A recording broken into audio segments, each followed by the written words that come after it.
wants to tame me. You can't catch me on the run, cause I'm gone, yeah. I blaze trails, set fire to what's behind me. No, I'm never looking back, I'm on the run.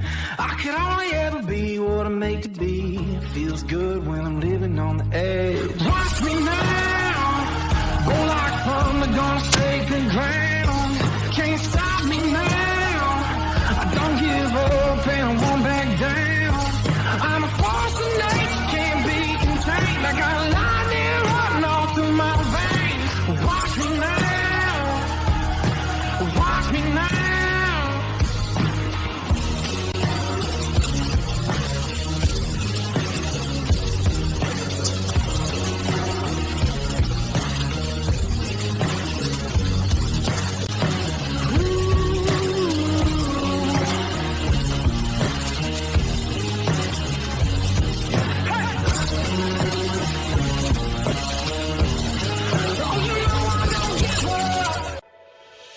Hi, I'm Wyatt Milam. I'm from Canova, West Virginia. When I'm back home, you'll find me at my local Par-Mar store. We have that gold and blue pride at your local Par-Mar store. We are coming to your neighborhood soon. West Virginia, Kentucky, Ohio, Pennsylvania, and Maryland, we have you covered. Download the Par-Mar app and sign up for the Par-Mar Rewards Card. Food, gas, groceries, and more, we are gold and blue proud, and we are Par-Mar stores. If there's not a Par-Mar store near you now, there will be soon. And hello and welcome, my friends, and welcome on this first day of August to the WolfMan's Call. My name is Dale Wolfman, the Wolfman, and I'm just hoping and waiting for Bob Lilly, Mr. Cowboy, Mr. Dallas Cowboy, has got to jump on here and talk to us about, he's going up to Canton, Ohio, and what he's going to do is he's going to introduce Chuck Howley, WVU's all-time great, and Dallas Cowboys, part of the big doomsday defense. Man, it is going to be really, really special. So we're just waiting for him to go ahead and jump on. He might be having a little bit of technical difficulties, but we are going to get after it. But before I go ahead and do that, I'm going to go ahead and I'm going to say, what's up, Kelly, there? How you doing, buddy? Yep. All right, Kelly, Wolfman. Kelly's over there at a Ruby Hospital right now, getting some things fixed out. He's a big supporter of the show. And Kelly, we just want to tell you, man, get better, brother. I know you're there, but for a while and things are tough. Hang in there, man. Hang in there. You're doing good. All right, and so we got Joey Foster. What's up, Joey? Let's go, Mountaineers. Smash the like button. All right, so again, we're just going to be sitting here. We're going to be waiting on Mr. Lilly, Mr. Dallas Cowboy. This is what happens when you get technical stuff, but they're going to be working on it. So let's go ahead and let's move this show on because we don't stop at the WolfMan's Call. And what I'm going to do is I'm going to jump up, and I promised you a little bit of Lee Kpogba here, the breakdown. And before you know it, we're going to have go ahead and have Lee Kpogba. We're going to break him down a little bit. We're going to have Darryl Prue on today's show. Darryl Prue is going to give us, 6 ways outstanding performance, and then we're going to go ahead and get Lee Javins on here from the Bailey Javins and Carter LC. Hey, Lee is the one who helped WVU get out of the Big East when he was there, so he's going to have some ideas about this. And then, of course, we're going to go and we're going to bring in my guy, Zeke Rose, be part of the panel. We're going to check out and see. Remember him back there under Dana Holgerson? He came from the Last Chance U, that Netflix show, and it's Eastern Mississippi Community College, and just a big star, really positive guy. So Zeke Rose, we're going to have Lee Javins, we're going to have Darryl Prue, all later on this time after we start breaking down here with Lee Kpogba, Oklahoma State, and then, of course, hopefully we get Mr. Cowboy there, Bob Lilly. But let's go ahead and jump out. I see right here. We're going to go. Hey, now, breaking this down, okay, this is Garrett Rangel right here. And Garrett Rangel was a freshman. Remember, Spencer Sanders did not play.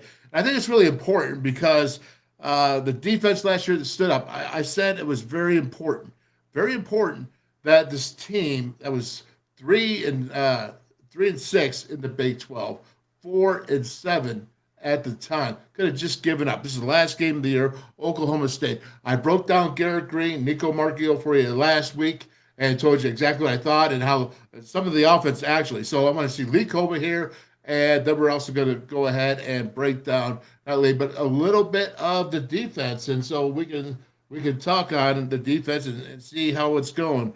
All right. So without further ado, let's get this fired up and we'll move it over here. Break it up. Let's do some breakdowns. Go ahead and roll it. Okay, so you see Garrett Rangel right there, 27, 48, 304 yards. I really liked his day as a Mountaineer because he had a very poor day for Oklahoma State. But Lee Kpogba, now he had 13 tackles according to WVU. According to the other stats, he had 14. Doesn't matter, 13, 14. He had 2 double digits in a row, Oklahoma State. What I like about Lee Kpogba is not only is he tough, physical, but he's also a leader. And when he came in last year and they said, boy, he's jumped up and he's a leader of this defense, I'm thinking, wow, how could a guy that's coming in from a community college, first at Syracuse, but then community college, how could he go ahead and be that much of a leader on defense? And I really think he was. Well, as I'm saying all this right here, I have to go ahead and come back out because we have Mr. Bob Lilly right here. And let me just go ahead and check it and say, hello. Hello there. How you doing, sir? I'm good. How are you doing? Oh, I'm doing great. Well, we have you. I'm glad you made it. I'm glad you got the link there. And Yeah. I just I haven't done Zoom much. no, it's all right. Usually Facebook and FaceTime. I mean, Well, that's so good. I had a little problem. Hey, no worries. I'm not sure I've got a big enough screen here, but I'm not going to mess with the. Okay, well, we won't have to. Can you see me all right? Yeah, I can see you great, and I'm just going to blow this up. If that helps you any better right there, you can see it. How are you, sir? How are you doing today? I'm doing real good. I'm looking forward to tomorrow when we get to the Hall of Fame. Yeah, no doubt. I mean, it is a special time, and you were inducted. You were the first Dallas Cowboy to be inducted, and was that the reason why they call you Mr. Dallas Cowboy? Well, I don't know for sure, but I was their first draft choice ever. And I was the first one in the Ring of Honor and the first one in the Hall of Fame. And I guess that's it. I really don't know. No, I would say so. And it's pretty amazing. At 14 seasons, you were the first Cowboy into the Hall of Fame and Ring of Honor. And you had 95 and a half sacks. And you played the game of defensive tackle in a way that was more, I would say you were more advanced in your techniques and skills for the time, as you were a very progressive player ahead of your time, way ahead of it. Well, thank you. A lot of that was Coach Landry and his defense, which was the flex defense. And, I wasn't the fastest guy on the team, but I was pretty fast. But I was very quick. I played racquetball. I started playing racquetball in college, and I played it all the way through my pro career. And I think that one thing helped me more than anything as far as getting out of the way of people's feet, keep from getting cut blocked, and and I had a quick mind and vision as far as seeing what was happening. And I started playing football when I was 6 years old. And it was kind of like flag football, except we weren't supposed to tackle, but we did. Yeah, right. Well, you know what? That is so funny because you know who else used to do it? Joe DeLamielleure of the Buffalo Bills and Right. Craig, who played for the Steelers for 10 years and 2 years of the Vikings. So they played racquetball all the time, and Joe DeLamielleure also swore by it. It's kind of a lost art nowadays. Well, he's a good friend of mine. I never knew that, but I'll see him probably tomorrow. Yeah. I'll challenge him to a game. All right, excellent. Well, That's hard to do at 84. well, you look like you can still move it and get it done. Let me ask you this: do you remember Ray Mansfield of the Steelers? Oh yeah. At the same time, well, he is my father-in-law, and he just got inducted into the Steelers Hall of Fame this past week. And Yeah. I just wondered because you two had to have crossed paths. There's Right. We did. We played against one another. Yeah, I bet. Well, I bet you that was some. And I think we did. I mean, as far as how old is he? No, he was the time. He was 74 when he did the Super Bowl, the guys. And He would have been, he would have possibly, we played Pittsburgh for a number of years, but that was probably before his time that they went into the AFL. But Cleveland and Pittsburgh and St. Louis and New York and Washington, D.C. and Dallas Cowboys were all in the same conference. Mm-hmm. And they changed that when we merged with the AFL. Right. I remember that for sure. I'm pretty up there myself. But hey, what I want to really talk to you about is, obviously Chuck Howley, that you're going to be introducing him. But before we get to that, you have such an extraordinary career. Like I said, 95 and a half sacks and just the longevity that you had played there. But when you put on that gold coat yourself, what was that experience like for you and for your family? It was absolutely the biggest thing that ever happened to me. I didn't ever even imagine the Pro Football Hall of Fame. In fact, I didn't imagine I was going to be All-American when I went to college or All-District when I made high school All-District or All-State. I mean, everything has been a surprise to me, and that was the biggest surprise was being. In fact, we had some Hall of Famers from the state of Texas that were already in there, and I would talk to them about it, and I would dream about it, but I never really let it, settle into my mind that I was going to ever get there. I just thought I'd do the best I could, and I don't know. I mean, I think the good Lord watched over me a little bit because I never got hurt. I got hurt my last season, but it was my neck, and I still played, but my legs never got hurt, and so I was able to play. I missed one game. That was a playoff game, and I tore my hamstring half in two. Oh. I've got an actual picture of it. Okay. Must be something. Go ahead. So anyway, it was when they called me, there were people telling me, said, I think you might have a chance for the Hall of Fame. And I said, no, I said, I just got out of football. It's always, it takes 5 years, period. And they said, well, I think, you're getting close. I said, but I never thought about it much until I got the call. And Pete Elliott was the director or president of the Hall of Fame at that time. And he called me, and he was a coach at one time up in the Big Ten. And anyway, congratulated me and told me, and I was pretty much in shock. And then whenever I got my gold jacket, Coach Landry flew all the way from California training camp with the Cowboys to Canton, and I think he had a private jet bring him to Canton to present, to introduce me and put the jacket on me. And I've got a picture of both of us standing together, and me with my jacket on, and Coach and I both holding my bust, and that's really a treasure, a real treasure, because he's gone, and such a wonderful man and good coach. Yeah, I've always been a fan of Coach Landry, and a fan of the Dallas Cowboys, because you were the original member of the Doomsday Defense.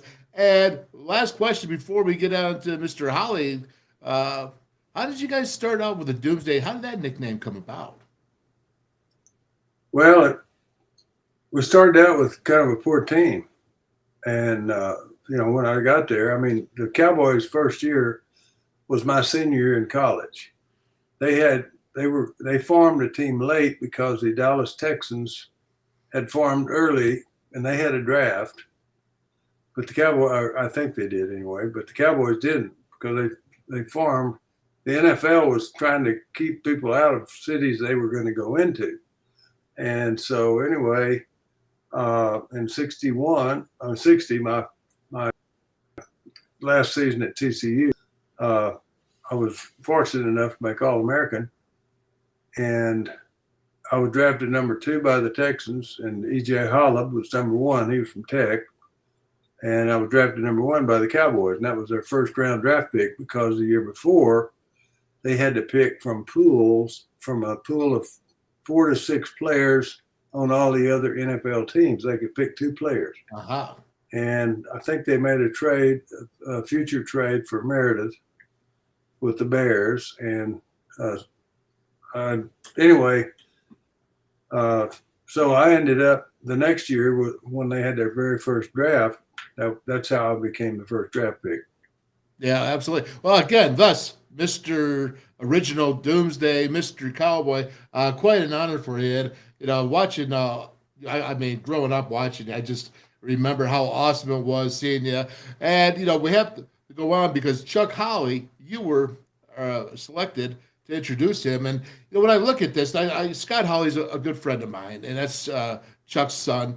And we talked for numerous years. And sitting there, we're wondering, why is Chuck Howley not in the NFL Hall of Fame, especially as a MVP of the only team that ever lost a Super Bowl, and he was still the MVP. That was Super Bowl 5. And then, of course, the Cowboys came back the next year, and you guys won in Super Bowl 6. But 15-year seasons, I think 14 with the Cowboys, 61 to 73. Chuck Howley, long overdue. What were your thoughts when you saw that he got in? Because you've been in since 1980, your first year of eligibility.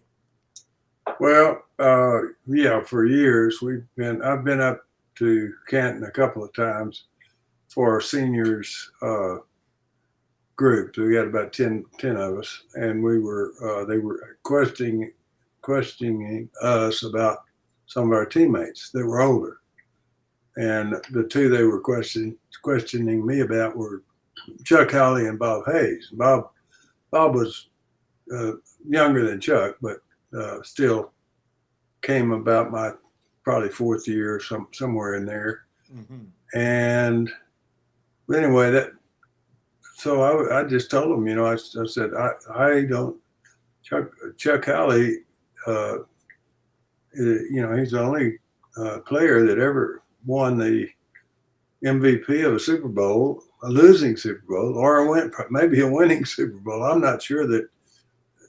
I think maybe I read where only offensive players have ever been the MVPs of Super Bowls. I don't know.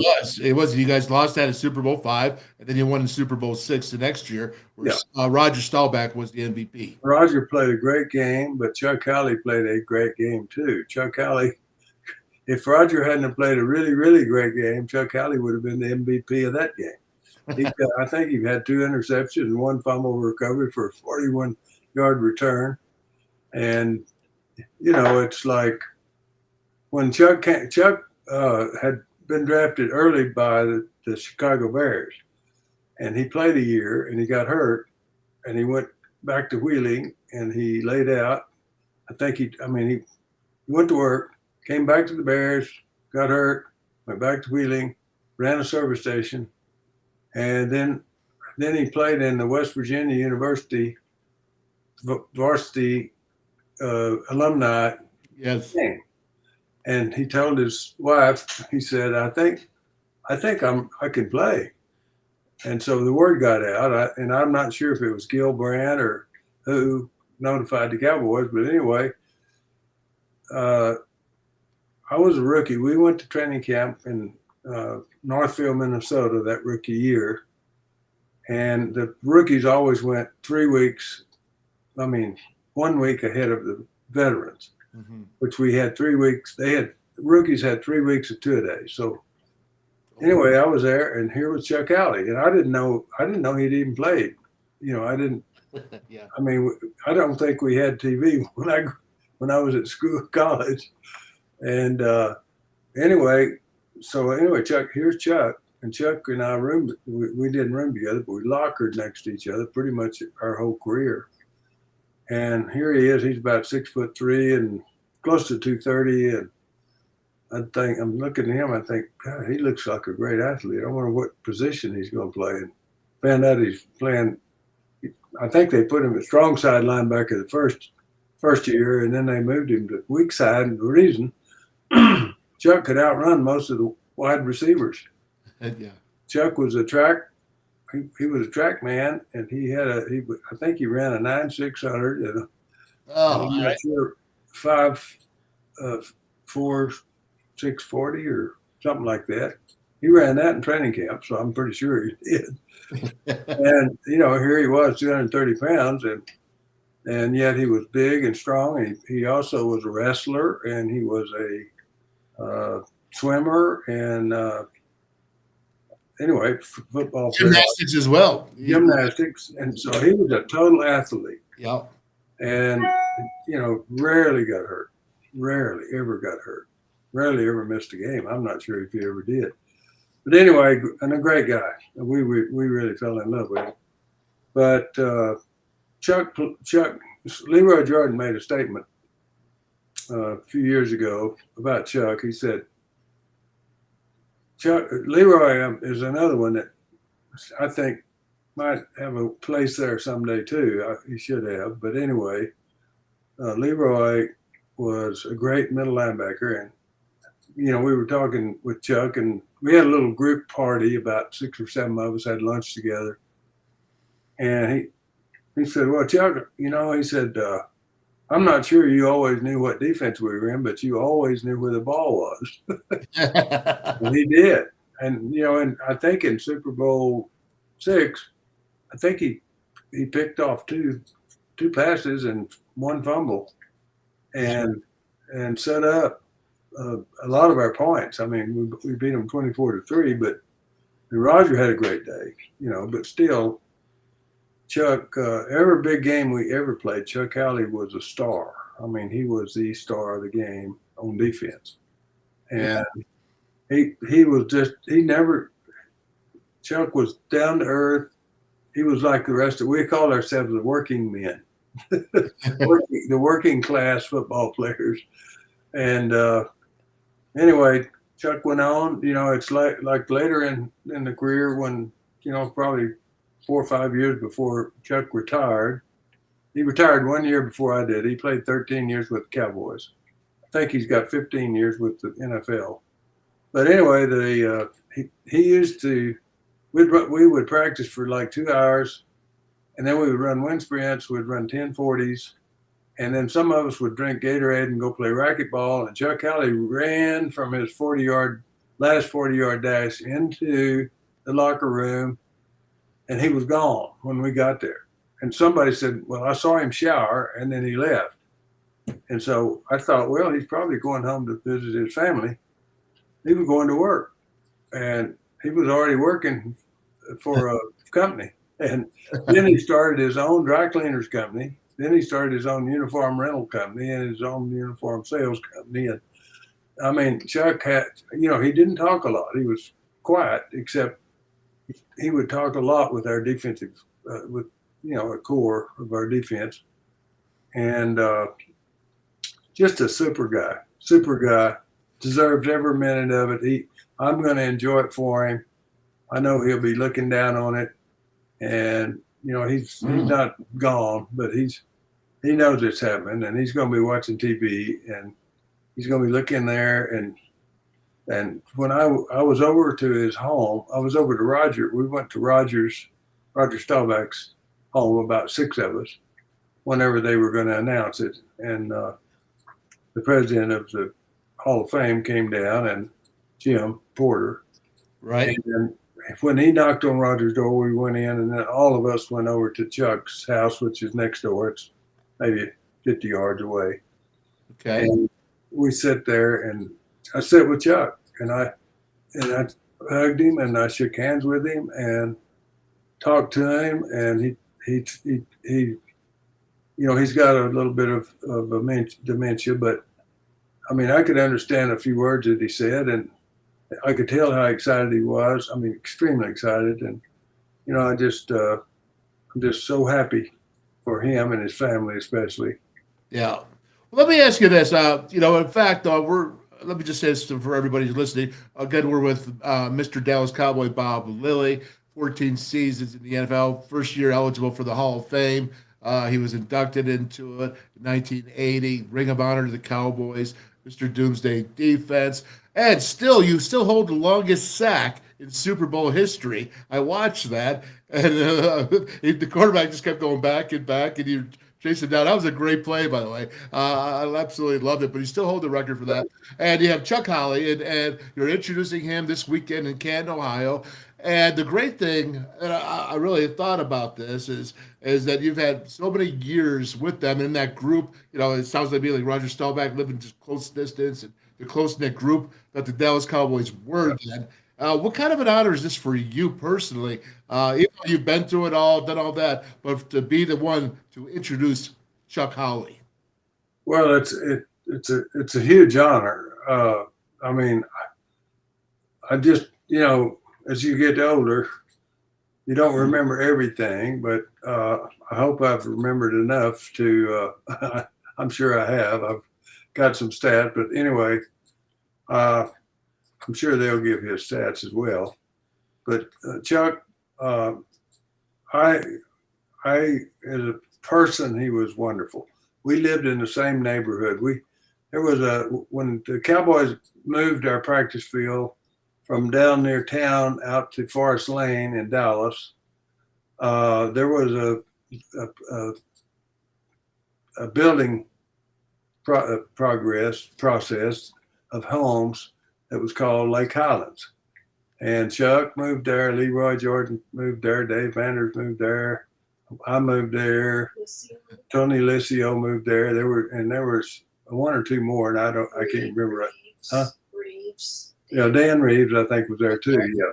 Wow. And so anyway, we would have cookouts, and we became really close because every one of us, the builder couldn't sell his homes because there was a glut. And so we got them really, really reasonable. And I would hate to tell people how much they were then compared to now. But anyway, we were only like 10 minutes from practice. And so we'd come home and we'd go out there and sit in each other's patios and talk about practice and talk about what are we going to cook for tonight. And I mean, this is how close we were. And how close I was to Chuck and Leroy and these guys were all my neighbors. And so it's more than just, football. It's our camaraderie and we had a very close-knit team, and we all loved Chuck. Chuck was he was a sweetheart. He just the nicest person, and he didn't talk a lot, but when he did, he had a lot to say, and he was always very sincere. And I'm so happy. I really can't tell you how happy I am for Chuck and his family. Well, that's wonderful. And I'm just going to go really quick here. Super Bowl champion 6, Super Bowl MVP 5. He's a 5-time first team All-Pro Bowl, 1966 and 70. Second team All-Pro, 1971. 5-time Pro Bowler. My goodness, Dallas Cowboys ring about. I mean, he just has all the honors. He had 25 interceptions, 18 fumble recoveries, 399 interception yards. Because when he got interceptions, he returned them for touchdowns. I know it. That's right. You know why? Because he was faster than everybody else. Oh, very good. Okay, so let's move on to this weekend then. And again, you are going to be introducing it, but Scott Howley, his son, is also going to be speaking. And I was talking to Scott. He said they didn't tell me at first that I had to speak. Oh, really? I didn't know he did either. I'm glad that I don't. Yeah. So I've already done the kind of introduction, and Scott's going to finish it off, and that's appropriate. Scott was born while we were living in Lake Highlands. Yeah. And so there you go. I've seen him grow up, It's kind of neat. I bet it is. And I think he's I think he's ready for this weekend. But boy, it's a big step for him. I know that. He, and the whole family. Well, the great thing about it was when I was talking to Scott through the years and talking, he was always classy. He never was like, my dad deserves to be in the Hall of Fame. I was always the one saying, yeah, your dad deserves to be in the Hall of Fame. I was too. I'm with you, but I can understand Scott. He's not going to do that. Scott's he's a gentleman. Yep. And he knows his dad. He knows his dad belonged there, but he probably was pretty.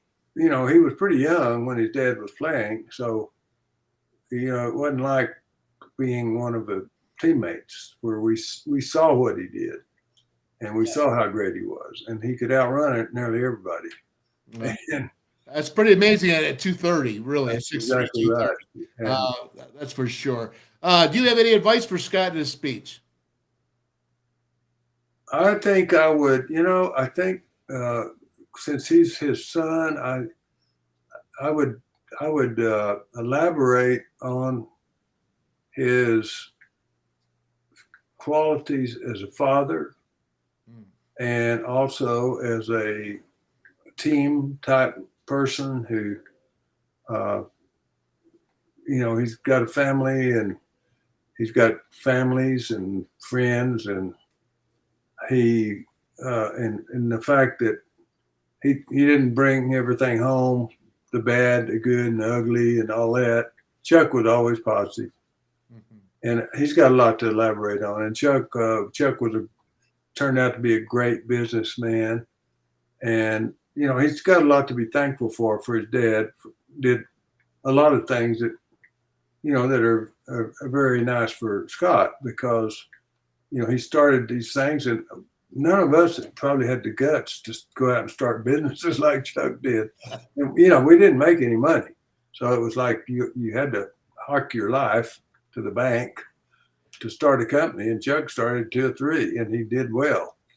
And I'm so proud of him. But I mean, Scott knows all that, and I'm sure he's going to be very humble, and he's going to talk about his dad as a father, and he's probably going to talk about his dad as a football player. Probably some of the highlights that his dad brought home, and maybe some of the lowlights. Like, sorry we lost that that game, but anyway, I just can't wait to really hear what Scott's going to say. Yeah, me too. And I'm looking forward to what you're going to say. So again, you coming on the show here is terrific. I'll let you go because I know you got to get ready. You're going to Canton tomorrow. Going to be rubbing shoulders with all the great players like yourself. It's truly a who's who of legends, and it's so much fun to see it all together. And so I guess what I would do is for you, sir, if you would just sum up Chuck Howley, because he's dearly beloved in West Virginia. I know he's part of the Doomsday and all the Cowboy fans that love him, and deservedly so, but he's also very loved back there in West Virginia. And to sum him up, and you're not going to tell me your speech. I don't want to know your speach, but just to sum up in a few sentences. Done. And they put it together. And okay. But because they want Scott to talk as well, and they have to limit the time now because they got 9 or 10 people being inducted. But anyway, you were asking about what to sum up Chuck Howley for you, because national would be awesome. Chuck Howley, I'll just sum it up because I've never heard of him or knew him. Because I didn't pay any attention. I didn't get the newspaper. I didn't have TV whenever I was in college, and I never watched Chuck play in college or with the Bears that year.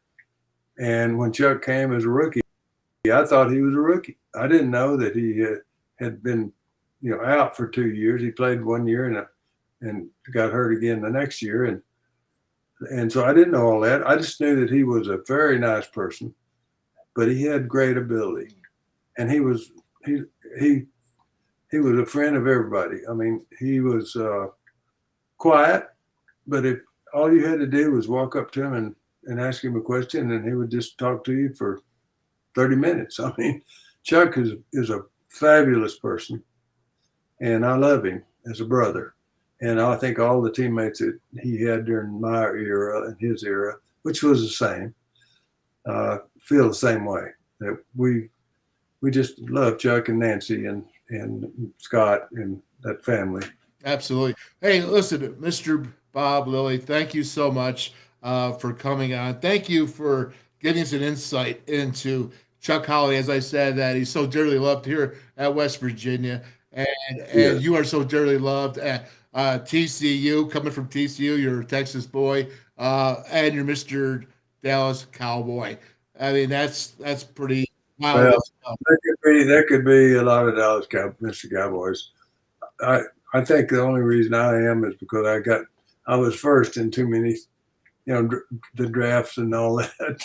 But anyway, it doesn't really matter. What matters is that we had we started out with nothing. We started out with no draft picks and built a team, and it took a few years, but we were in Super Bowl V and Super Bowl VI, and then we were always in the playoffs pretty much. I mean, like at least the first one, sometimes the second one, and we always had high hopes. And I would never forget after Super Bowl V when we lost to Baltimore, 16-13, that we had a meeting right then after the game in the locker room, and we all put our hands on top of each other, and we said, we are going home and we are going to start working next week toward winning the Super Bowl next year. We're not going to stop. And we did. We went home and we started working out and we started getting ready to play football. Now, we didn't have supervision from the coaches. This was on our own, and we did all the things, sprinting, racquetball, whatever people did. And sure enough, we went back and we won 24-3. But as I tell Bob Greasy, who used to say, "How did you catch me?" And I said, "Well, I had help." I said, "Plus I'm probably faster than you are." But I don't know if I am or not. But anyway, I said, "But why do you want to talk about that when you won 17-0? I said, "That's all I would talk about." I said, if somebody asks you about getting sacked, say, "Oh, I don't even remember that. I just remember the next year when we were 17-0. That's right. Well, I'll tell you what, sir, thank you so much. Have a safe trip to Canton, Ohio. Enjoy your time. Go rubbing back as a part of your membership. Enjoy your time introducing Chuck Howley and with the Howley family. And God bless you. Thank you so much. Thank you. Appreciate your comments, and keep them up. Yep. Can't wait to watch you. Can't wait to watch you this weekend. Take care. Goodbye. Okay. Bye-bye. Wow, man. Is that the coolest thing in the world? I mean, that right there, man. Hey, Mountaineer Nation, it doesn't get better than that with a Chuck Howley, a Bob Lilly, and he's I love them, the brothers. That's what I'm talking about, brotherhood. That's what I'm saying when the Mountaineers, you talk about brotherhood.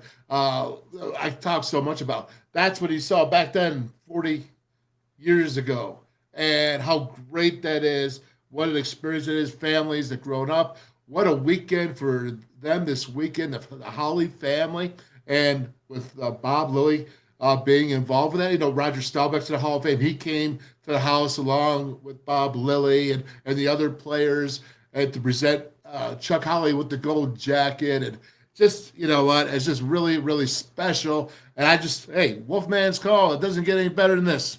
This is what it's about. This is why I do it. Being able to talk to, now, of course, Mr. Lilly, he's a humble man, and that's why he's successful, because that's what humble men do. They work hard, they're blue collar, and they get it done. He was a terror in the league. Quarterbacks, he was a terror. And for running backs, a terror. Offensive linemen, he was a terror. He was Mr. Cowboy. All right.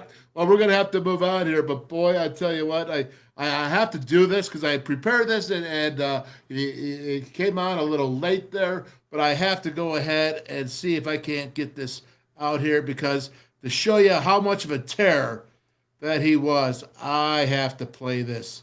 Hang on a second. Right here. This is really cool. And hang on there, guys. I got Darryl Prue coming on up. I have Zeke Rose. Remember Zeke there? The singing Zeke. Got Zeke Rose, Darryl Prue, and I got Lee Javins here coming on. This will just take a minute and a half, but you got to watch this because this is Mr. Cowboy. Yeah.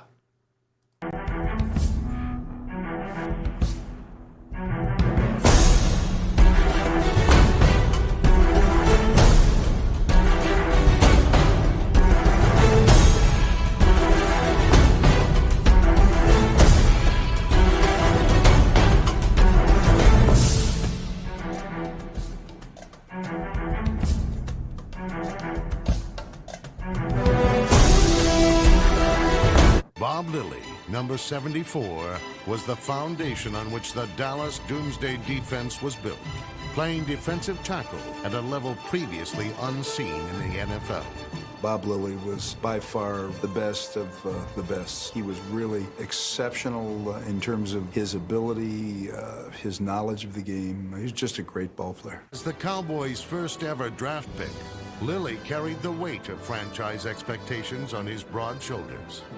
His efforts propelled Dallas on its quest for a championship. Against the Dolphins in Super Bowl VI, next year's champions finally claimed football's ultimate prize. Lilly and the Doomsday defense dominated Miami, holding them to a field goal.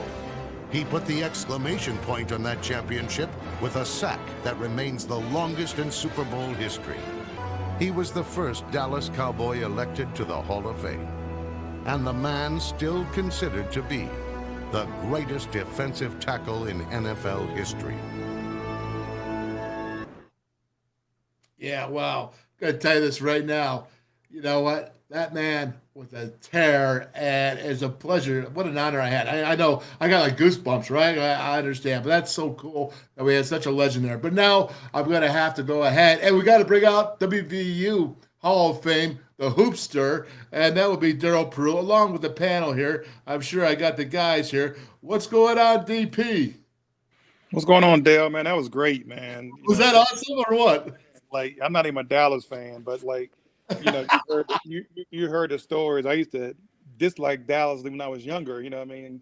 So it was like, you know, just to have him on, you know, to have him talking right before his Hall of Fame thing. I know he's been, you know, pulled in all different kind of directions, you know what I mean? Just for him to come on here and you know, he it looked like he could have talked for another 30, 40 minutes. You know, it was just, he just had a good old time, just letting, you know. All right, Lee. We see you, buddy. Hey, welcome to the show, Lee Javins, Mr. Lawyer. We got, what is Bailey Javins and Carter LC. And then let me get out here as well, since you popped up. Of course, hey, Mr. Zeke Rose. Hey, what's going on, y'all? How y'all doing? What happened to your hair, man? Man, I had to let it go, man. I had to let it go. I was getting old, man. Getting old. Well, I'll tell you what, you're getting old. Hey, listen, I don't know what you've seen. The Zeke, I think you're doing a disappearing act on us there. But there you are. What did you guys think of that? I just hear what DP had to say about that. Was talking to a guy that's Bob Lilly that's been in the Hall of Fame for 43 years now, 44, whatever it is, in 1980. However that adds up, Lee Javins. Well, what did you think of that? I'm sorry, I cannot hear you, man. Oh, well, go ahead and come back in. Hit the link again and go back. Well, unlike Darryl, I am a Cowboy fan. And fun fact, there's a whole community down in southern West Virginia because one of the assistant coaches was a guy named Jim Raw Beef Myers. And I think he was the assistant head coach to Tom Landry. And he's from Madison, my hometown. And so he always sent back like football signed by all the Cowboys. And so there's a whole community in southern West Virginia that are Cowboys fans for no good reason. I mean, you know, there's no connection except Jim Myers. So I've been a fan since I was a little boy. So I was so excited when the news came about the induction of the Hall of Fame. That was awesome. And Bob Lilly was a great guest. That was cool. What was his name again? Bob what? Lilly. Yeah, so it was a lily of a show. All right. Well, listen, let me get to you, hey, Zeke. What did you think about that, man? You're a youngster coming up, but you see that old school, that old time Yeah, NFL rock and roll. What did you think, man? I know you're listening a little bit. man. I like seeing hard-nosed football anytime I can, man. So watching another defensive lineman just go at it like that, especially at a high level, being considered one of the best defensive linemen to play the game, yeah. And then he's on the panel like right before me. I'm like, hey, that's something to follow up right there. I don't know how I'm gonna do it, but I'm gonna try. That's pretty cool. But well, listen, this is what we got you going on, man. And I don't know if how many people remember this, but you were on the Netflix series when you're in junior college. Last Chance U. Clint Trickett was on that as well as the quarterbacks coach, and then you came to WVU under head coach Dana Holgerson, and you graduated in 2018, the same year Will Greer did. And the reason why not only did I want to bring you on because I love having my brothers on, but you actually played in the Big 12, and we're going to get to that. But before we do, DP here, Darryl Prue, he's got a series he's been doing on coaching, and you want to go ahead, and I want everyone here to comment on this. So when DP is there, and I want you, because you're all athletes, and you're all been coaches, and you all been coached, and go ahead, DP. Let's start out with because this coaching, this applies to anyone, out preparing your opponents. Oh, okay. I'm sorry, Dale. Oh, that's you, bro. Yeah. So you got to have productive practices. One, study lots of film, form a solid game plan. The players got to eat healthy and sleep well. Now, a lot of people don't talk about that, especially with youth basketball. They don't understand how sleeping well and not eating at McDonald's and Chick-fil-A is not that good for you. Have a good physical warm-up before the game. Prepare your mindset before the game starts. Not when the game starts, before the game starts. All right, speak up a little bit louder over there, would you? Me? Yeah, there you go. Yep. Can you hear me? Yep, all good. All right. Somebody repeat them again? Hurry up. Yeah. All right. 6 things you need to out-prepare your opponent. 1, have a productive practices. Study lots of film. 2, 3, form a solid game plan. 4, eat healthy, sleep well. 5, have good physical warm-up. 6, prepare your mindset before the game. All right. So when you talk about this, preparing your opponent, I mean, you have to start with the mind. And Zeke, I'm going to go to you first, and I'm going to let the old guy Lee sit on this for a minute. I'm going to come to Zeke because I've been playing, and you just got out of the league, of the indoor league last year up in Massachusetts. And for you to out-prepare for your opponents, what did that mean?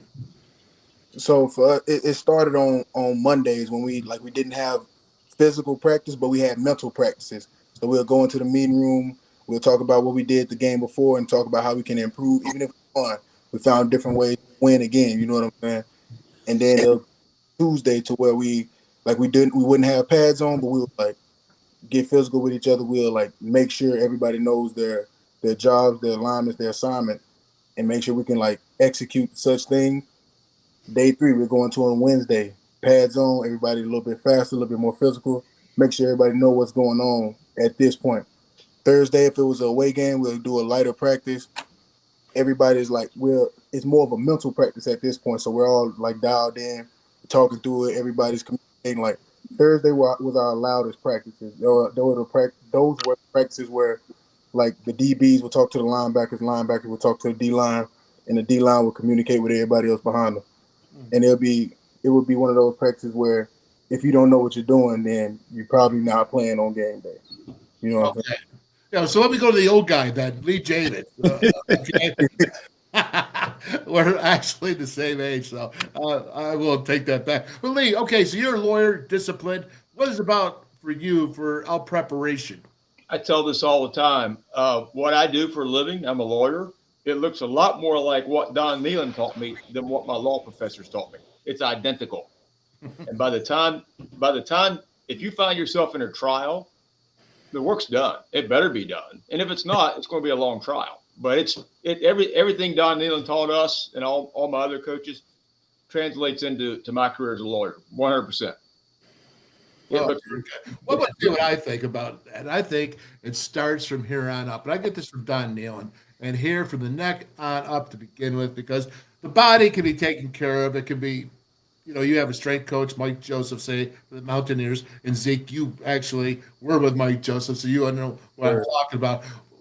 We were all with Al Johnson, even DP. You had some Al Johnson back in your day as well, as he was the head of the whole program.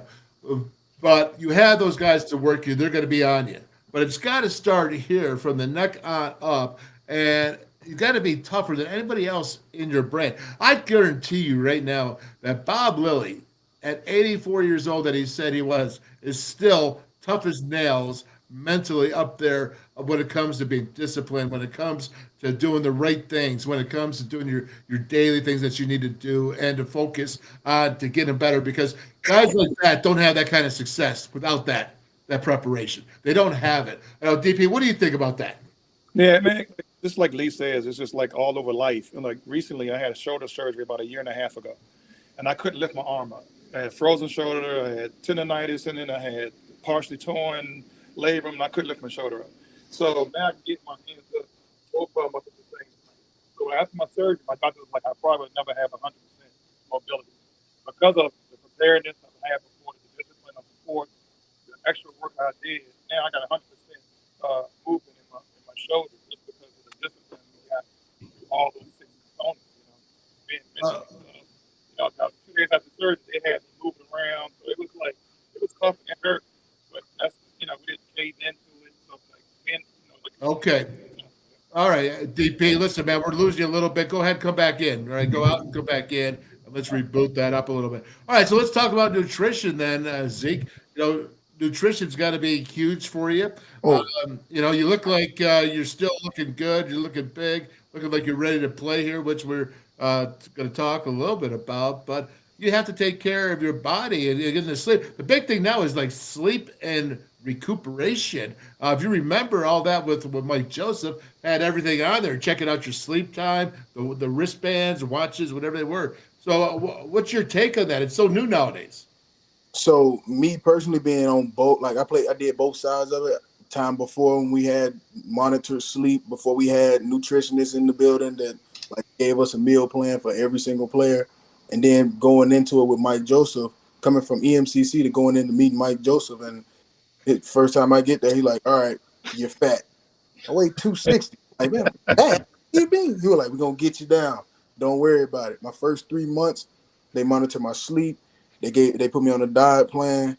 I was still, like, I came in, I was like 265. I was 268 3 months later, but I felt and looked so much better. And it all translated from how I slept and how I ate and how I trained before I got there.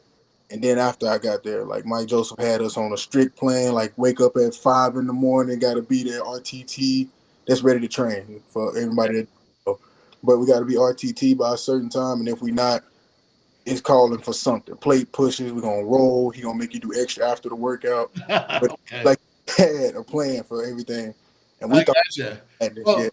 Let me say this. I don't think Lee did a lot of rolling back in the day, though. I mean, he was 230 pounds as a middle linebacker. Now I think he's on the GQ role. They're trying to get being a male, what do you call that? A male model. There you go, Lee. So, all right. So, Lee, what do you think about that nutrition, man? Getting yourself healthy. I know you're into it, man, and it's important to you. Brother, I'm like you. I'm going to be 55 at the end of this month, and I'm just trying to live my best life. And so I value my sleep. Like, that wasn't something you and I had so much. We didn't have monitors, but I appreciate. Or did we sleep very much either? No, we didn't. But that's just between you and me. But man, that drives that. I guard it. I guard my sleep like you can't imagine. And I had some friends over to my river shack this weekend. I was like, guys, I'm going to bed. I can't stay up this late. I guard it because it turns out that means a lot, especially as you age. Yeah. All right. I'm testimony to that one right there, Lee. About when I first started coaching at Georgetown, I had a seizure, and I was diagnosed with diabetes and all that stuff. But what happened was when I played in college and I played overseas, I couldn't go to sleep. I go to sleep 4 or 5 o'clock in the morning and just couldn't go to sleep. And I carried that over into the work world, and it caught up with me. And the neurologist says it's like a rest. Man, I nod off. I never nodded off before. I nod off in a minute. You know, I'm riding in the car with somebody, I'll fall asleep before I can do that. But then, you know, I'm eating much better and I feel great. I was like, wow. If I, you know, back then, you know, Zeke, when we were younger, they just gave us pasta. Like at halftime, you had Coca-Cola cans, oranges, sliced oranges in the halftime, not Gatorade and water. Cans. And they'll tell you, don't drink too many. In the NCAA, they tell you not to drink too many Coke cans because they'll read up as a positive test for caffeine. So you had to drink, you know, but they had it all they had it all in the locker room. That's kind of nutrition they was giving us back in the day. I'm gonna tell you something. Those oranges, they were sliced in quarters. Yeah, they were great. I would just stick them in my mouth and be like, just rip it out like a chicken wing. I ate the orange peel like I ate my chicken wing.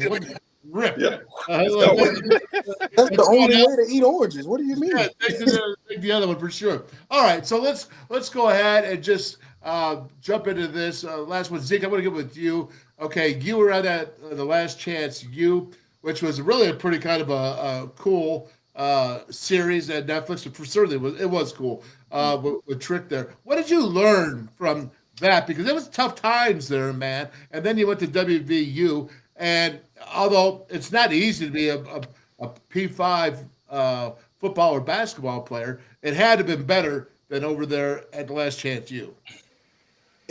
So moving up like that was definitely it was better than me. Honestly, it was better than moving from high school straight to WVU. So I went from high school to EMCC, had a good time there. But like in my mind, I'm like, oh, I'm in college, man. I'm doing it big, you know, not really thinking too much about it. And then I got a couple of smaller school offers, and I'm like, yo, this feels good. WVU came up to me. I'm like, oh, I used to play with y'all on NCAA. Hold on, wait. So I finally got a chance to go up, and everything was so much faster. And it was just like going from like high school, I was the top, went to junior college, went right back to the bottom, worked my way back up to the top, came to WVU, went right back to the bottom. So honestly, it was just like climbing a constant ladder for real. And I enjoyed the process, though. I enjoyed everything I learned, like how to manage my time, how to manage like where I put my time at. Like that was one big thing for me that I had to adjust with, because I was good on getting the workouts, working hard, like trying to be the best at everything. Even if I wasn't, I knew I wasn't the best, but I'm gonna be the best today. You know what I'm saying? So, and it just translated over to my time management skills, just enhanced a lot. Well, it's really interesting because I saw that, you know, you say you would start off at the top, you went to the bottom, worked yourself back up to the top, then you went to the bottom when you got WVU. But you know what? You worked yourself back up top. When you left in 2018, you were at the top of your game, and you've been playing in some different leagues and keeping it going, which you are still doing, right? But now you moved back to Morgantown, correct? Yes, sir. Moved in. Me and my girlfriend got something going on. I moved in with her because she already had a space up here. I let go of my space back at the house. So yeah, came up, getting something going. We see if we can get our family and stuff started. Well, good. That's what's up. Yeah, what's important about that is for everyone listening is that, you know, if you want to get going there with Zeke, you just learned he knows how to do time management. Still my biggest nemesis on time management. I'm still trying to figure that out. And I look like, I don't look like it, but I'm Lee's age. So, and I don't know. Hey, Dale, but what Zeke's journey was, you know what I mean? And a lot, you know, it goes to basketball, probably football too. It's the pace of practices, the pace of games. You know, these kids don't get it at a young age. And when you try to teach it to them, they buck it. You know what I mean? So when, you know, the ones that catch up and do it, they the ones that seem to, you know, keep fighting. You know, Zeke had a resolve to keep fighting because he was at the top. He wanted to get back to the top, so he had some fight in him. A lot of these kids nowadays, if they don't have that kind of fight that Zeke had, and they feel they get some adversity, they just fall off. Like at Last Chance U, I had a kid that was on Last Chance U that I coached in AAU named Joe, and he played basketball. But like, you know, that level teaching pace at a younger age, some people can't teach it because they hadn't played in high school, high level high school or high level college. or some professional overseas, So it's hard to teach them kids that if they don't feel that you're getting the right information to them. Oh, there's no doubt. And I think, one second, Lee, I'm going to give this to you. But when you go into high school to, P5, Division I, speed is your biggest nemesis. Speed. And I mean against you, because you haven't seen that. And that's what I was talking about last year with a lot of the young guys on the team. You got Xavier Worthy of Texas out there in the slot. And he's by you in a second. You haven't even blinked. You know what I mean? And it's because you haven't experienced that. And it's not their fault. It's just that you have to learn. And unfortunately, nowadays, with this transfer portal and everything involved, that you have to learn fast, because it's not for a chance where you get to develop. Not even so much even in junior college, where you have 2 or 3 years to play. And so, again, you have to really incorporate. You have to have it here. I go back to this. Okay, here on up, because you have to be here ready mentally, because your body's there, but it's not your body when he's watched that speed go by you. It's your eyes, and it's the reaction to it. Am I right, Lee? Well, I was going to ask Zeke along that line, though. Do you think the community, 13th grade, whatever you want to call it, do you think that helped you appreciate your experience at West Virginia and therefore made you make better use of your experience at WVU than having gone straight from high school? Most indubitably, I'll tell you that firsthand.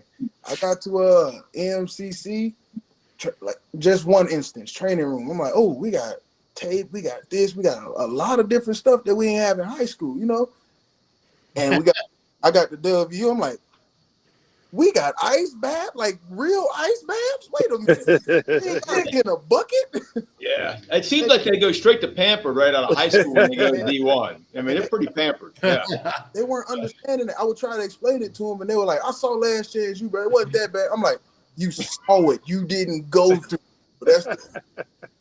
We really had to fill the buckets up. We had to carry the ice down. We had to get the buckets, put them on the field, empty them after we were done, bring them up. Like, it was a lot of stuff we had to do that we ain't got to do here. It's a lot of guys. Like, all right, clean up after yourself. They're like, man, there's people here that do that. I'm like,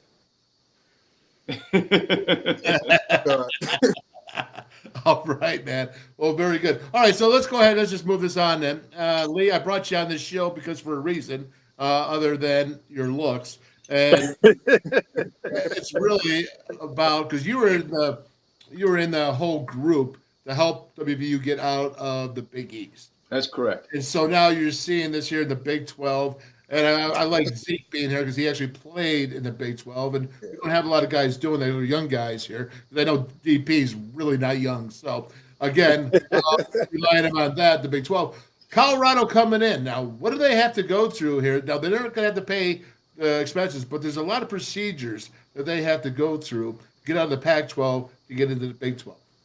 Well, I'll start by saying this just goes to show, because my impression is, and I think it's right, is that the Pac-12 is the best conference in the country at all the Olympic sports, everything but football. I mean, man, they do all the sports. They do volleyball, they do basketball, they do track, and that just goes to show you how much football outweighs all the other sports combined, that you'll leave a great conference. I mean, it's otherwise a great conference, and it's driven by football. I think that's I just don't know. I think that's interesting. Well, how much basketball now? Because, we think about it, Arizona, a possibility here is really sponsored by their basketball team. You're looking at that. The team is, because they have legit football, but it's not great football. At least it hasn't been traditionally over the years. I'm saying those two sports. I mean, they outweigh all the other sports combined. It's no question. Okay, but football's big, but so is basketball. Well, football is big. You're right. And again, like I said, legitimacy. But Colorado, now DP, you said yesterday you thought Colorado had some good teams in basketball, but they got to be driven by football with the whole Deion thing right now, and the tradition of Colorado. But did you see the ESPN news flash before I got on? I did not. I was busy with the election. Yeah, Arizona Board of Regents getting ready to meet now about the Pac-12 situation, about Arizona State. They just showed a news flash before I got on, and they having emergency meeting like right now. Somebody put it on the link on one of the chats because I don't know what's going on. They said they're not making the decision today, but it's going to be coming soon. Well, that was a big pressure point when we negotiated out of the Big East, and that was the biggest pressure point. It wasn't the Big East. The commissioner was like talking about, we're trying to get out, and we're like, here's a bunch of money, and we have Boise State ready to take our place. Here, they were rolling back then. Yep. We're giving you Boise State. Here's a bunch of money, and we just want to go. And believe it or not, the pressure wasn't from the Big East or the commissioner. It was Pitt. It was Syracuse, and they're calling like, whoa, wait a second. If you get out, and that's where the biggest pressure point was, is everyone else, and then you know the rest of the story. But that was the pressure point. And so because it's like, I don't know, it's like rats jumping off a ship or something. Yeah. That's kind of what's happening here. Yeah, the Big East was great for basketball. I mean, like, Villanova didn't have a Division I basketball. Oh, yeah. Georgetown, it was awesome basketball. Yeah, it was, it destroyed that. But, like, at the end of the day, the football, it was, it just, now we're not creating, those natural rivalries with all this, all this movement around, which is cool, but it's not. But, maybe you just got to play a Pitt every year anyway, or Maryland every year because they're close. But, it just took away all the traditional rivalry. For sure. You know what? Let me tell you this, though. When we went to New York at Madison Square Garden, that Big East tournament was absolutely cake, man. Cake and icing all in the same. It was awesome. And then when Deshaun was on his lowest season here. Don't do that. Don't do that, Dale. Don't do that, Dale. Zeke, you don't know that. I was coaching on Georgetown staff when Deshaun hit that shot. I was on that. We told them not to switch, and they switched, and Deshaun got free and hit the jump shot to beat us. You know what? That was your call too, by the way. You blew it. Oh my goodness! All right, so let's talk about Big 12 and what you're thinking about the teams. You got Houston. You played under Dana Holgerson. You know what he's like. You know what Darryl's like there down there, strength coach in Houston. Yeah. You know all those guys, or not all of them, but many of them. And you think about the Big 12 and Cincinnati, and then UCF and all that. Now, what do you think of football in the Big 12 for talent level? Because you played against SEC teams, you played against Big 10 teams, all right? You played against other teams from other divisions. What do you think of Big 12 football? Where does it stand? Is it the third? Is it the second? What is in your mind? To me, I'm gonna say SEC is the first because it's something different about the SEC. In football, you can't say that it's not, man. But Big 12 is definitely like it's a faster style of football, man. It's definitely one of those you have to be ready for at all times. Like it will mess with your mental a lot.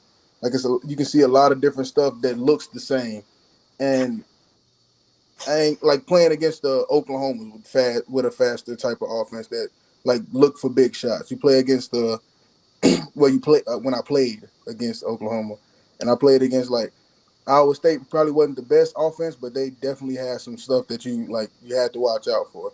And it was just a bunch of different things that Big 12 had to offer that you didn't see in like Big 10, like even the SEC.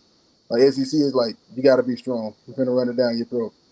Big 12 is like, all right, we'll run it here and there, but your DBs better be right because we putting it in the air. And just seeing all the different styles, man. I put it like 2 or 3, honestly. The 2 or 3, okay. Well, I mean, Big Ten's probably going to argue that one. I actually agree with the SEC, but I always think the SEC, it's that top half, man. That top half that's so strong that it destroys everybody. But you're not seeing Ole Miss. You're not seeing Mississippi State. You're not seeing South Carolina. You're not seeing Vanderbilt. You're not seeing Texas A&M. You're not seeing Missouri. You're not seeing them in the playoffs. I mean, it's always Georgia, Alabama, and LSU. I mean, what do you want to say to that, Zeke? Go ahead. I can see you. I got something to say. Hey, let's talk first. Let's go. Go ahead, Zeke. On that note, like, yeah, you see the Alabamas, the Georgias, all the good schools like that. But let's say we were to move a Texas A&M, put them into the Big 12. Let's say we were to take them and play. We could play them against any Big 12 team. Do you think that would be a nice, like, a nice game. It'll be a to the end game, but you'll feel like at some point Texas A&M going to end up rolling away. I know this. When I was coaching over 10 years ago, we went to Auburn and we should have beat Auburn. We did beat them the year before. That was Tommy Tuberville's last 2 years, I believe. But we went down to Auburn and had a lightning storm, rainstorm delay, and all of that. And we lost, but we were up big. So, again, we played at Auburn. That wasn't their strongest times. We went when we had Pat White. We went down to Mississippi State. We beat them. Again, that's not the powerhouse. It's not. I agree with you about Texas A&M, but I wouldn't agree with you about Texas A&M last year. Yeah. I would say that. I think that's why Jimbo's in trouble. They guarantee him $100 million, and he's not doing anything. So I think that's a problem. Am I right, Lee? Yeah, spot on. I mean, but yeah, matter of fact, he's just spot on. I'm with you.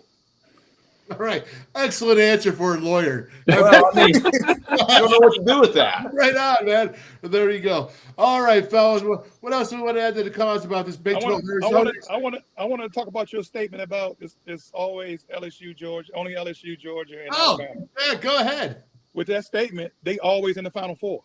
One of those three teams. Yeah. Let's be real. Like, it could be any. I don't care what conference are you in. It's like if those three are always in it. That's a strong conference, just like Kansas in basketball. No, did I not say that? Huh? Did I not say that? I said that they're always there. They're strong up top. I'm saying when you get down to the other half, I think the Big 12 comparably, there's not as much differences with the Oklahoma. Overall, I think the Big 12 can match with anybody. I think top to bottom. Top to bottom, yeah. I think top to bottom, they match with everybody. Like even with basketball, like all the teams.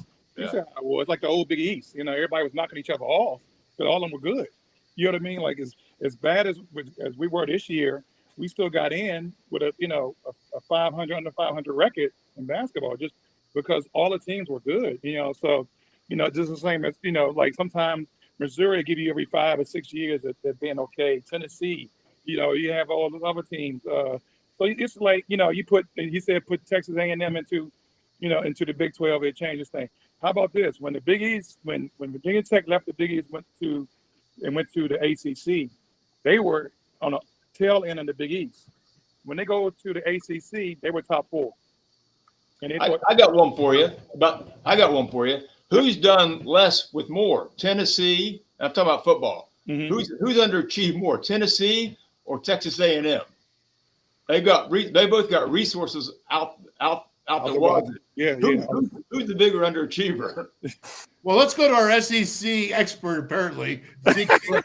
Because he's from Mississippi. He comes. Where do you come from, Zeke? I'm from Mississippi. There you go. All right, SEC stronghold. Okay, there you go. I can see why you're talking. Go ahead. What do you got to say to that? Bigger underachieved. That's a question for you right there. Because both of them. It looked good until it ain't good, honestly. Yeah. There you go. Come on, keep going. Glasses, all the money. Oh, God. Now, remember, Tennessee last year had the biggest collective in the country. You said what? NIL. Had the biggest collective in the country for NIL, name, image, likeness. And they had the big year. I mean, they went ahead and they beat Alabama. In fact, I was driving down to see Maverick, my son Clay, down in Atlanta, and you know who was driving by me? It was Alabama buses on the way to play Tennessee. And I swear to you, I was like, that's Nick Saban in the front seat. I swear it was a road construction, and we're going slow each way, and there was just a middle blocker. I don't know. I don't think Nick Saban travels with the team, so I don't know. But anyways, all right. So SEC, I hear you about that, and I'll let you finish up, Zeke. What do you want to finish about the SEC? Well, honestly, to finish up on the question that Mr. Lee asked me, I would say A&M, honestly. And I'm kind of biased towards the SEC because that's why I can't help it. I'm down there. I have a question. When you go ahead, I have a question about, and it's about A&M. Didn't Mahomes go there? No, he's Texas Tech.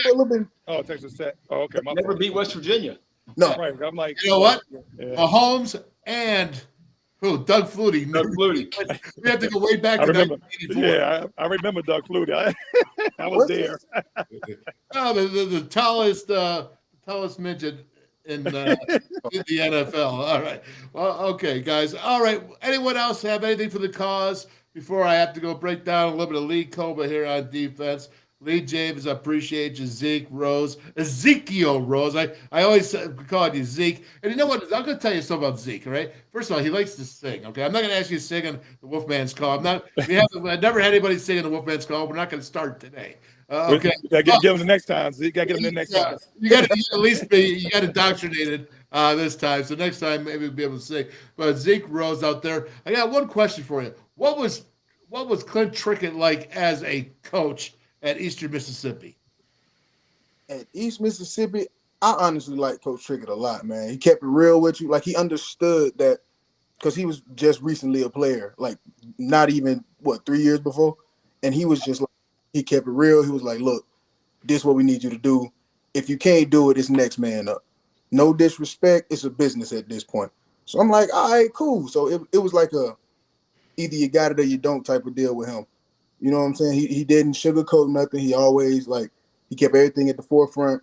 And if it wasn't going right, he'll let you know, man. And, honestly, just being under Coach Trickett, it was really it wasn't like he didn't care about you. He was like, yo, all right, aside from all this stuff, how are you? How's your mental, everything? He would really check in with you. So that I really like that about Coach Trickett, man. You know what the greatest story was about Clint Trickett, in my opinion, and this is me being with the network and being around it. Clint Trickett, when he was a junior, okay, Dana's offense was not quite what it was the senior. Because if you remember, before Clint Trickett got a concussion, TCU, he was a top 5 quarterback in all stats. Oh, yeah. We had game day here for TCU game. And we were in the contention, and Trick was the man. And he's very slight in his frame, and he still is. Linda, man. But I'll tell you what, he was tough as nails. And just his dad being a Marine and all that, and the family, the whole Trickett family. But the thing about Trick is, I watched him against Alabama game. Okay, this is the Chick-fil-A kickoff, and he had that long hair. Okay, and so the team was coming out, and I'm standing over there with Jed Drenning and Cully that we were doing because we just got done doing the radio show. This is down in Atlanta, right in the old stadium, right before they blew it up for the new one.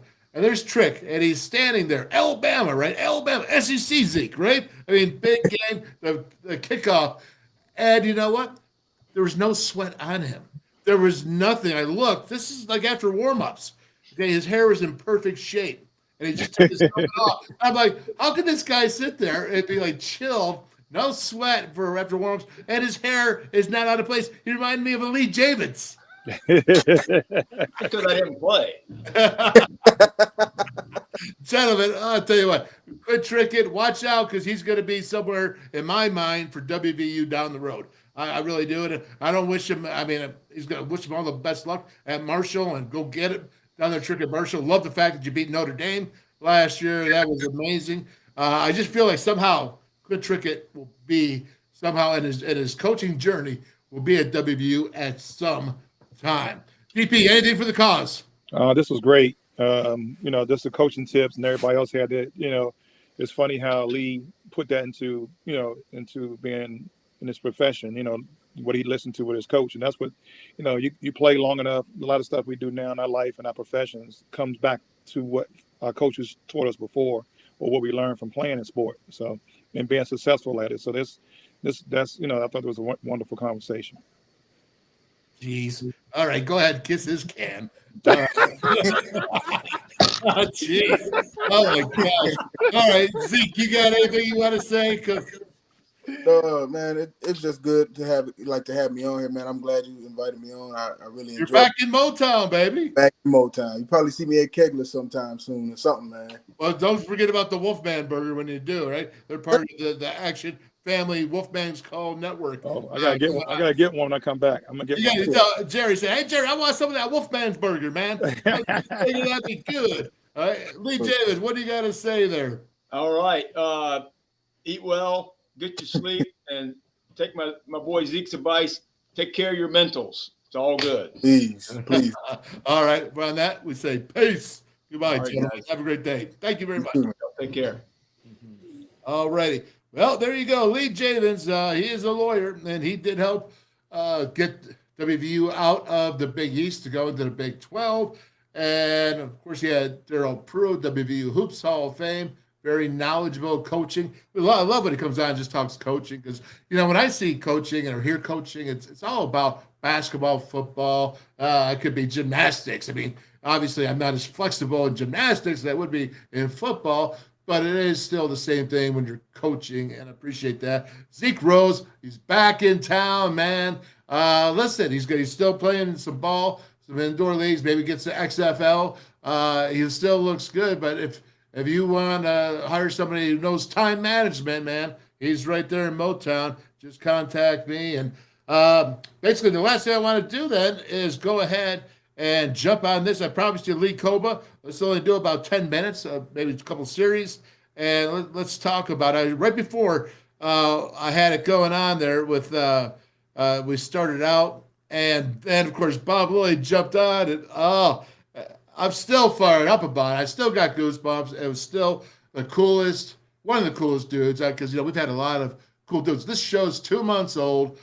We have so much going on, so many great guests, and it's not even camp. Well, I guess camp starts today for WVU. So college football season is rolling, and we're ready to roll. But before we do that, let's go ahead and jump into this right here, and let's talk a little bit of football. Lee Kpogba, Oklahoma State. Again, I was talking about Garrett Rangel.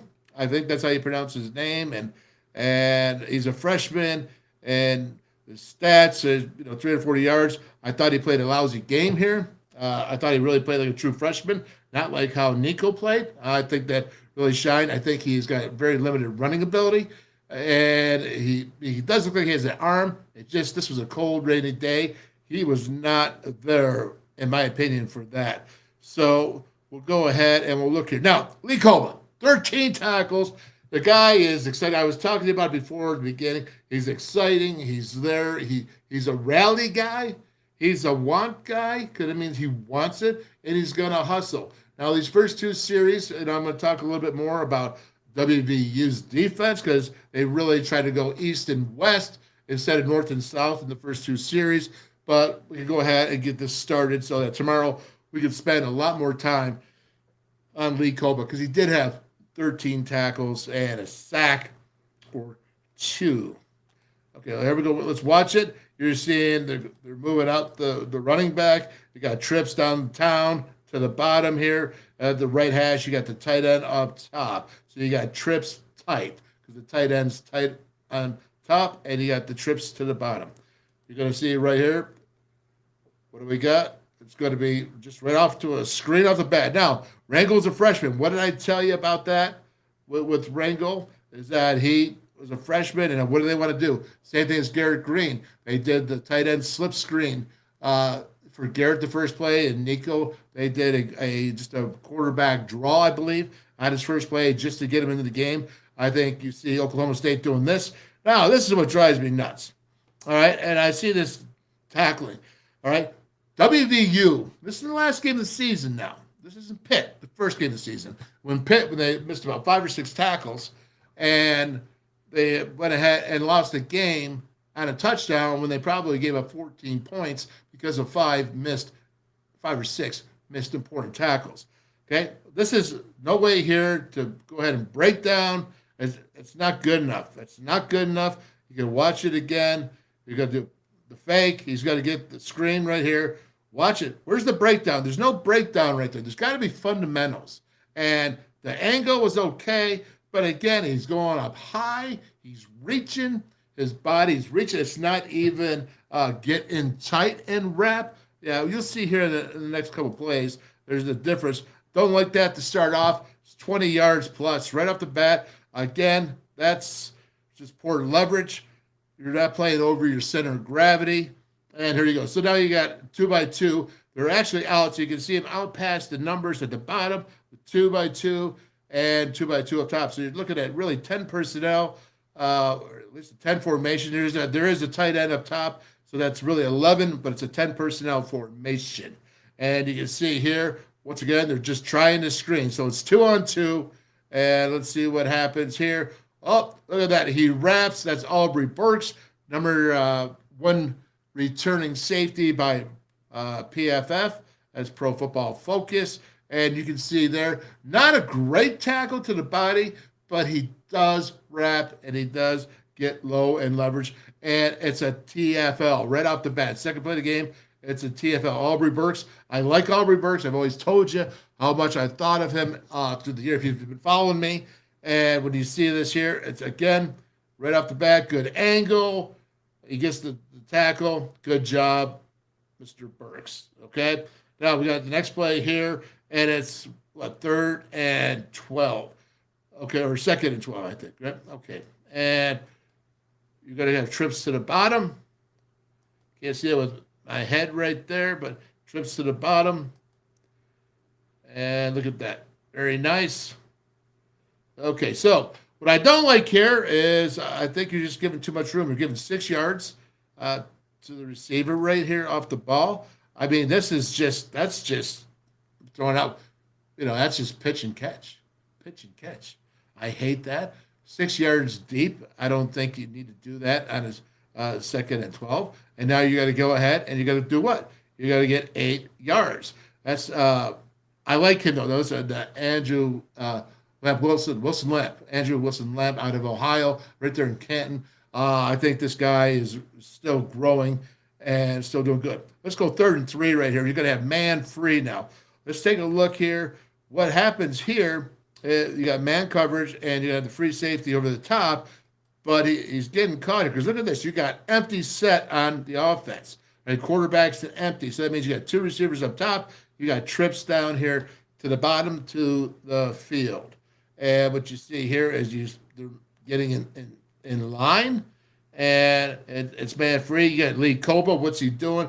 He's rushing because the running back stays, or not the running back. He's rushing to come in. He's covering, and look at that right there. Drops the ball. Boy, Oklahoma State dropped a lot of balls, but Rangel really was not on target. Again, let's watch this. And here's what the pick play, I believe, is that he's going to go at the inside receiver. Is going to pick the outside defender. They call that a screen, whatever you want to call it. And it worked because they got away with it. Look at that.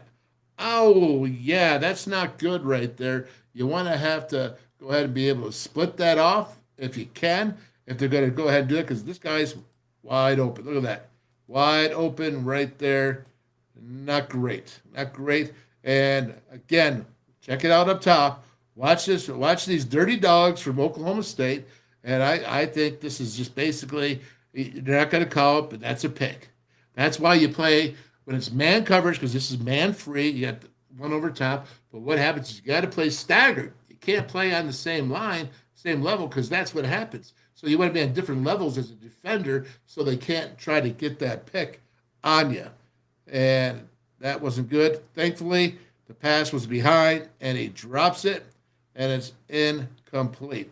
Again, that was 3rd and 3. You can see the pass behind. Should have caught it, but that's good for WVU. Again, Lee Kpogba not able to do much in this where he's at, but you're going to see here, this is the second series, 1st and 10. They're going to roll out to the right. Going to try here just a little out, right? A little screen. Got the receivers trying to drive the field up top. It's trips. And check it out right there.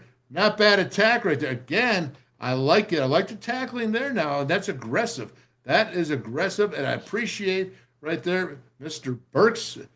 Ooh, I'll tell you what. Let's keep playing like that this year, and might be able to do some damage. And I like it. I like it a lot. Good job there, Mr. Burks. Okay, so now we're in 2nd and 9.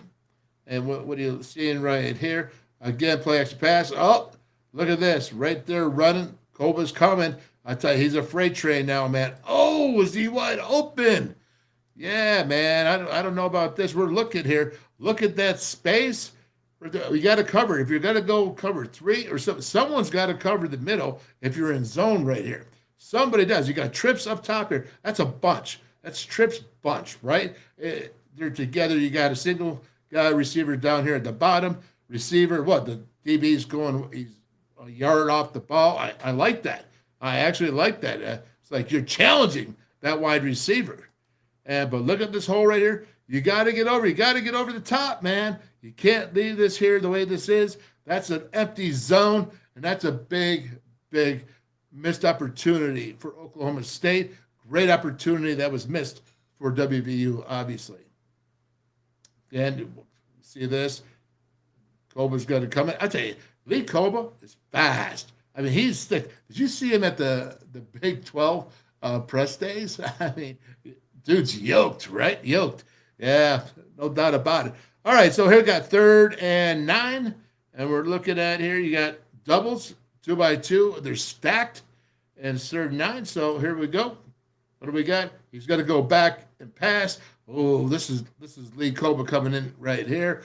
You're going to see him take the tackle. He's got to shadag him. I call it shadag, whatever you want to call him. Rutadog, rutabag, whatever you want to do. But he just throws him down there and ragdolls him, and he makes the tackle. You got to like that. Let's take a look again. And do you see his energy? And I got the circle here.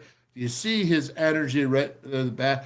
That's what I like about Lee Kpogba. And he plays hard. He's physical. And like I said, he's yoked, especially this season. My gosh, Mike Joseph's been feeding him something monstrous. And you can see him coming in attack right off the bat. There's actually 2 guys on him, but he doesn't stop.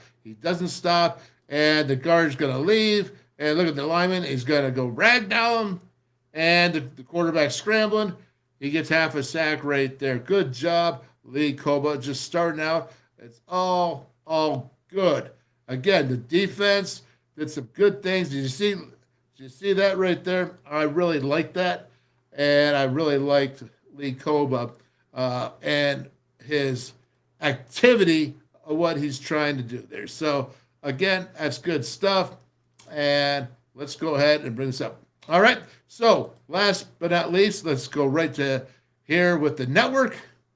And let's open this baby up and see what we got right there. That's right. Jack it up. There we go. WolfMan's Call Network, Monday through Thursdays, 4 o'clock. You gotta love this. I do.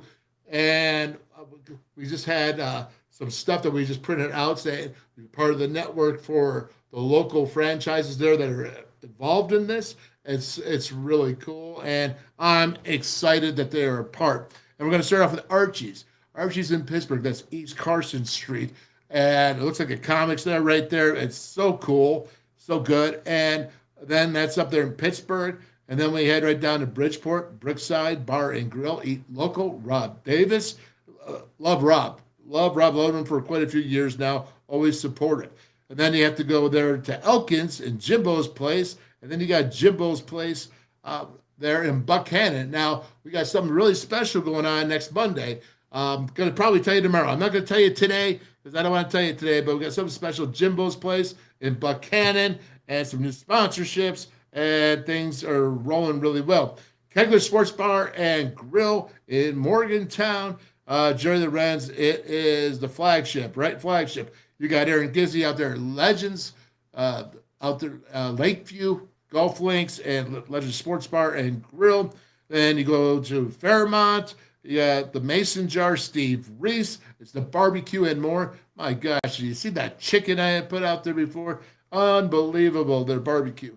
And then, of course, in Morgantown, back there to Oakland Street with Melissa Mel. Love her. She's a great manager out there, and she works really hard. Make sure you take care of Mel at the Mountaineer Tap House.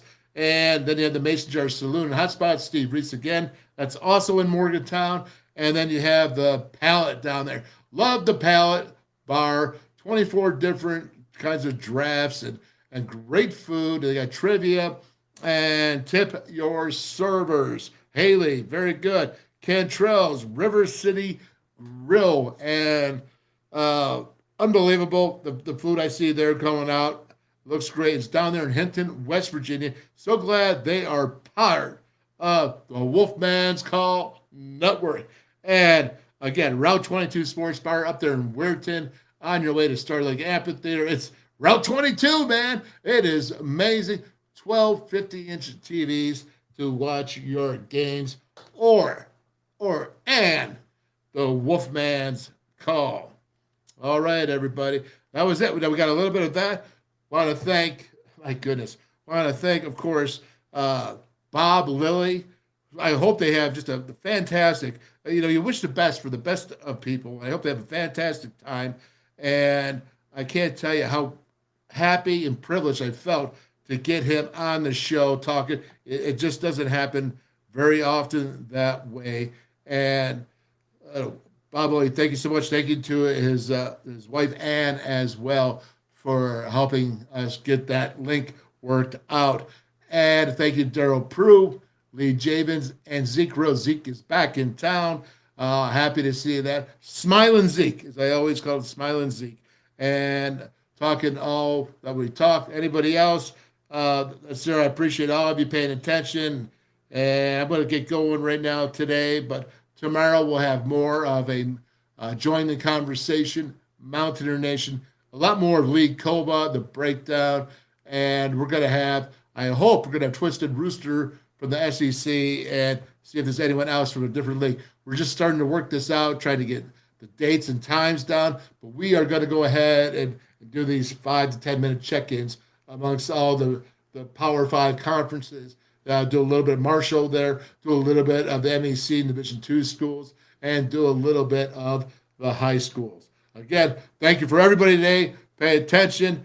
God bless you all. How about a little bit of TD? Traylon Davis right here. Parmar Stores. You got to love them. Parmar, man, if there's not a Parmar store near you now, there will be one soon.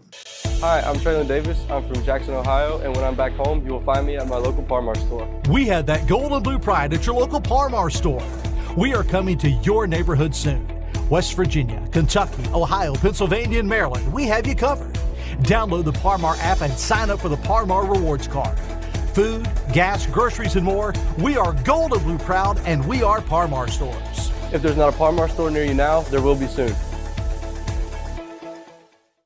Stationers, #1 office supplier in West Virginia. Always in stock.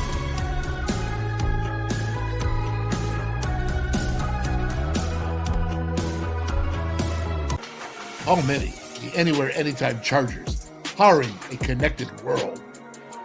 Never buy AA batteries again. Rechargeable 500 times plus. Paul Mini AA USB lithium battery. As easy to charge as your cell phone. Sustainable energy. Stay charged. Go green, save green. Feel the power of Paul. Order now at paulmini.com.